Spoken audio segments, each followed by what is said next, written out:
कांग्रेस महासचिव प्रियंका गांधी आज 26 जनवरी को दिल्ली में जान गंवाने वाले नवरीत सिंह के परिजनों से मुलाकात करेंगी। प्रियंका गांधी दिल्ली से यूपी के रामपुर के लिए रवाना हो चुकी है। सुबह करीब 11:30 बजे वो नवरीत के घर पहुंचेंगी, जहां परिजनों से मिलकर सांत्वना देंगी। 26 जनवरी को ही हिंसा में ट्रैक्टर पलटने की वजह से नवरीत की जान चली गई थी। इस मौके को लेकर कांग्रेस लगातार सवाल उठाती रही है।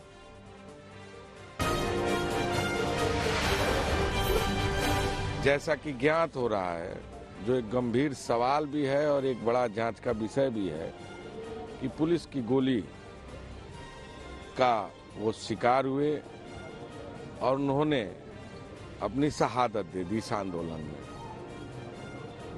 आज उन्हीं के घर रामपुर में स्वर्गीय नवनीत जी के घर जाकर आदरणीय प्रियंका गांधी जी संवेदना व्यक्त करेंगी, उनके परिजनों से मिलेंगी और जो एक परंपरा है कि 13वीं व्यक्ति के मरने के बाद होती है, उस 13वीं में शामिल होंगी और संवेदना व्यक्त करने के बाद वापस वो चली आएंगी।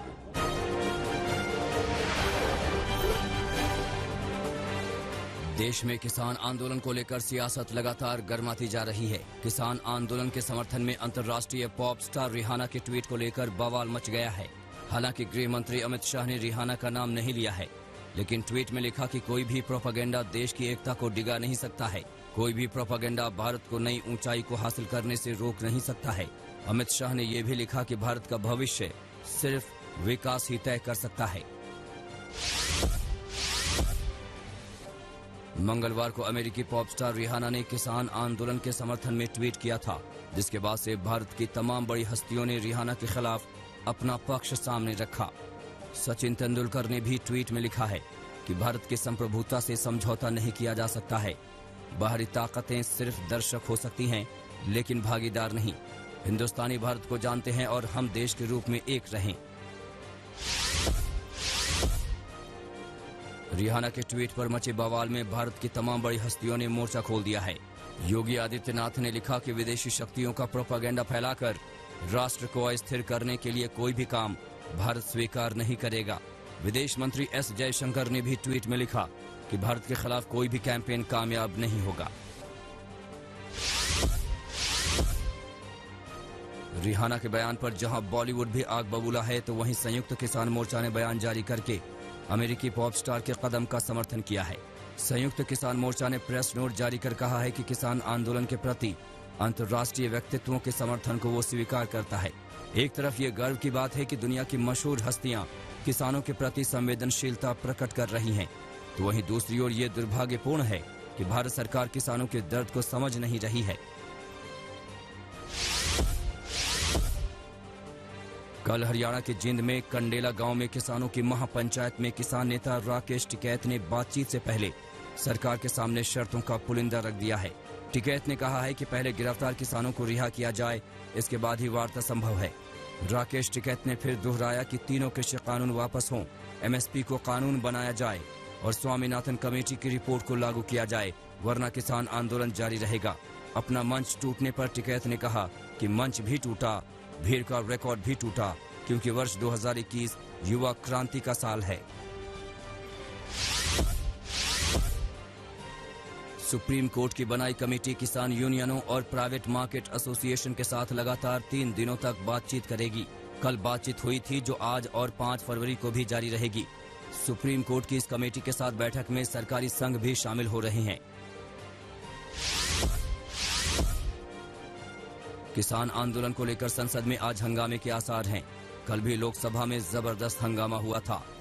लोकसभा की कार्यवाही शुरू होते ही कई बार सदन को शुरू में ही हंगामे की वजह से स्थगित करना पड़ा। आज शाम 4 बजे तक लोकसभा को स्थगित कर दिया गया है।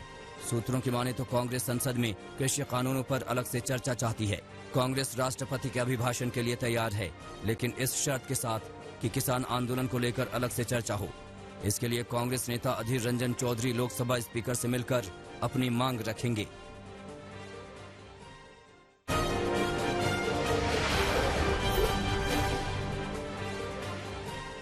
बीजेपी ने केरल में अपना चुनावी शंखनाद शुरू कर दिया है। बीजेपी अध्यक्ष जेपी नड्डा ने तिरुअनंतपुरम में रोड शो किया, जेपी नड्डा ने केरल के मुख्यमंत्री को निशाने पर लेते हुए कहा कि राज्य में हुए गोल्ड स्कैम में सीएम आवास भी जुड़ा है। उन्होंने कहा कि गोल्ड स्कैम ने दुनिया भर में बसे मलयाली लोगों के आत्मसम्मान को ठेस पहुंचाई है। नड्डा ने कहा कि दुनिया भर के मलयाली इस स्कैम से शर्मसार हैं।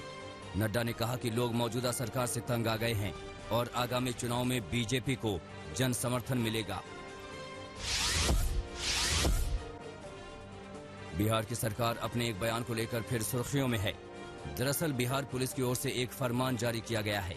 इस फरमान में कहा गया है कि अगर कोई शख्स कानून का उल्लंघन करता है या धरना प्रदर्शन और चक्का जाम करने की सूरत में हिंसा करता है और उसके ऊपर केस दर्ज होकर चार्जशीट फाइल हो जाती है तो ऐसे शख्स को सरकारी नौकरी नहीं मिलेगी।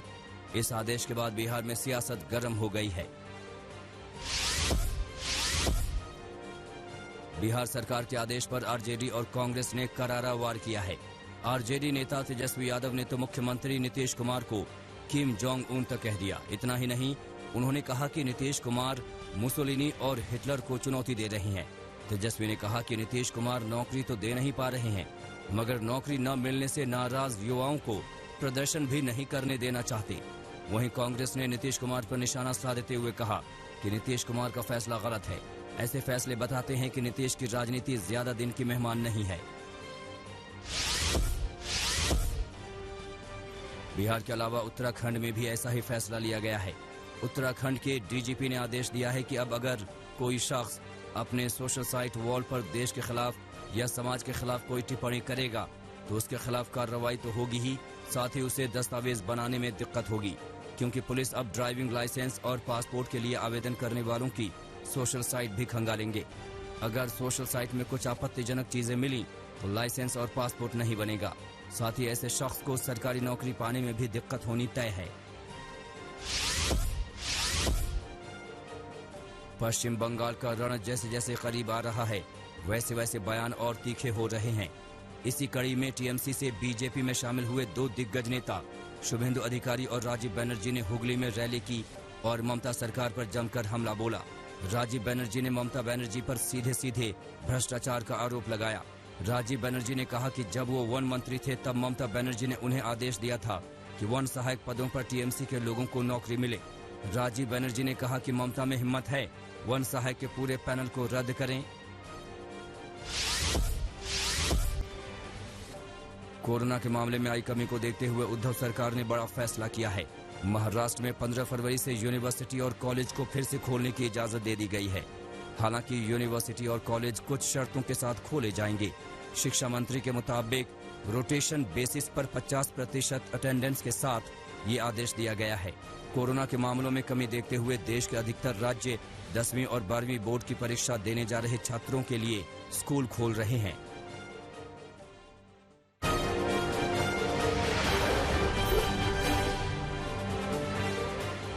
उत्तराखंड के चक्राता में लंबे इंतजार के बाद एक बार फिर से बर्फबारी शुरू हो गई है।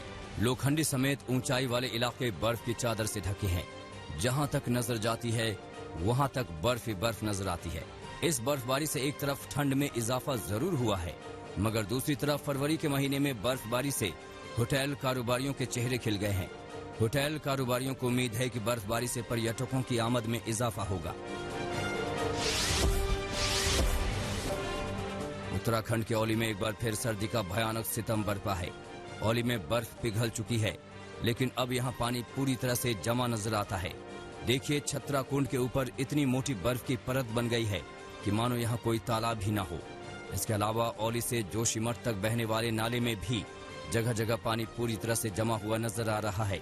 फरवरी में लुढ़कते तापमान के साथ पहाड़ों में सर्दी एक बार फिर अपना रौद्र रूप दिखा रही है। हिमाचल प्रदेश के मंडी में एक बार फिर से मौसम ने पलटी मारी है। मंडी जिले के सिराज क्षेत्र में बर्फबारी शुरू हो गई। बर्फबारी की ये तस्वीरें किसी का भी मन मोह ले। जहां भी नजर दौड़ाई ऐसे ही बर्फ की फाहें गिरती नजर आ रही हैं। दोपहर बाद शुरू हुई बर्फबारी शाम होते होते तक 3 इंच तक पहुंच गई। इस बर्फबारी का लोग बेसब्री से इंतजार कर रहे थे। जम्मू कश्मीर में भी जबरदस्त बर्फबारी हो रही है। देखिए, ये श्रीनगर की तस्वीरें हैं।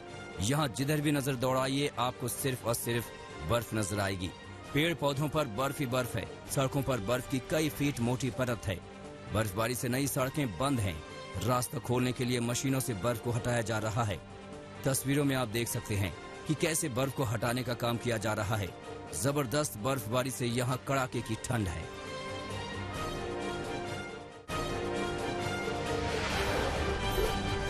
बिहार के मधुबनी जिले में एक दिल दहलाने वाली वारदात सामने आई है। ठाड़ी गांव की रहने वाली एक गर्भवती महिला ने अपनी ही 1.5 साल की बच्ची की हत्या कर दी। वजह भी हैरान करने वाली है। दरअसल महिला ने जब अल्ट्रासाउंड कराया तो पता चला कि उसके गर्भ में एक लड़की पल रही है। पहले से ही 2 बेटियों की मां ने तनाव में आकर अपनी ही 1.5 साल की बच्ची को तालाब में फेंक दिया। उत्तर प्रदेश में गोंडा में भी एक कलयुगी बेटे ने अपने ही पिता की हत्या कर दी। घटना गोंडा के दत्तनगर बिसेन गांव की है, जहां पैसों की डिमांड पूरी नहीं होने पर सुकई नाम के शख्स ने पिता ईश्वर दीन पर कुल्हाड़ी से हमला कर दिया। अपने पिता के पेंशन के पैसों से बेटा सुकई टेम्पो खरीदना चाहता था, लेकिन पैसे न मिलने पर उसने वारदात को अंजाम देकर इसे चोरी की शक्ल देने की कोशिश की। पुलिस ने हत्यारे बेटे को गिरफ्तार कर लिया है। यूपी के श्रावस्ती में 2 मोबाइल चोरों की पब्लिक ने जमकर धुनाई की। श्रावस्ती के वीरपुर चौराहे से बाइक सवार 2 युवक टेम्पो चालक का मोबाइल छीनकर भाग रहे थे। तभी टेम्पो चालक ने दोनों का पीछा करके शोर मचा दिया, जिसके बाद गंजेड़ीगंज चौराहे के पास कुछ लोगों ने घेर कर चोरों को पकड़ लिया और खूब पिटाई की। दोनों चोर बलरामपुर के निवासी हैं। उत्तर प्रदेश के ललितपुर जिले में एक पुलिसकर्मी की गुंडागर्दी और वर्दी के रौब का वीडियो सोशल मीडिया पर वायरल हो रहा है। वायरल वीडियो में पुलिस का जवान एक दलित युवक को गालियां देते हुए गोली मार देने की धमकी देते हुए लात से पीटते हुए नजर आ रहा है। मारपीट के मामले में ललितपुर के एसपी ने एक्शन लेते हुए आरोपी पुलिसकर्मी को सस्पेंड कर दिया है और तालबेहट सीओ को पूरे मामले की जांच के निर्देश दिए हैं। छत्तीसगढ़ की गरियाबंद पुलिस ने एक तस्कर को 221 नग हीरे के साथ गिरफ्तार किया है। जब्त हीरे की कीमत 22 लाख रुपए बताई जा रही है। गरियाबंद जिले के मैनपुर में हीरे की खुली दुकानें हैं, जहां अवैध उत्खनन किया जाता है। जिला पुलिस ने मुखबिर की सूचना पर ग्राहक की तलाश में घूम रहे इस बुजुर्ग हीरा तस्कर को गिरफ्तार कर लिया। पकड़े गए तस्कर से पुराने राज उगलवाने की पुलिस कोशिश कर रही है। गरियाबंद जिला पुलिस ने बीते 1 साल में 573 नग हीरा तस्करों से बरामद कर चुकी है। कोलकाता के गर्ल्स हाई स्कूल में एक टीचर के साथ बदसलूकी का वीडियो सामने आया है। शिक्षक मोहम्मद अनवर हुसैन का आरोप है कि टीएमसी के गुंडों ने उनके साथ बदसलूकी की और उन्हें जबरन स्कूल से बाहर निकाल दिया। मोहम्मद अनवर हुसैन का आरोप है कि उन्होंने कुछ दिनों पहले बीजेपी ज्वाइन की थी और जब स्कूल में इस्तीफा देने पहुंचे तो टीएमसी के कार्यकर्ताओं ने वहां उनके साथ धक्का मुक्की की और बीजेपी के खिलाफ नारेबाजी की। राजस्थान के बाड़मेर में एसबीआई के दर्जनों एटीएम से ठगों ने दूसरे बैंकों के एटीएम कार्ड का इस्तेमाल करके 75 लाख रुपए लूटकर सबको हैरान कर दिया है। हैरानी की बात यह है कि इस बात की भनक करीब 3 महीने बाद एसबीआई मैनेजमेंट को लगी है, जिस पर एसबीआई ने बाड़मेर की कोतावली पुलिस में शिकायत दर्ज करवाई है। एसबीआई के एटीएम से 800 से ज्यादा ट्रांजैक्शन करके पैसे निकाले गए हैं। मामला 22 नवंबर 2020 से 5 जनवरी 2021 तक का है। गनीमत ये रही कि ग्राहकों की शिकायत पर बैंक उनके पैसे रिफंड कर दिए। पुलिस ने धोखाधड़ी और आईटी एक्ट सहित कई धाराओं में मामला दर्ज कर जांच शुरू कर दी है।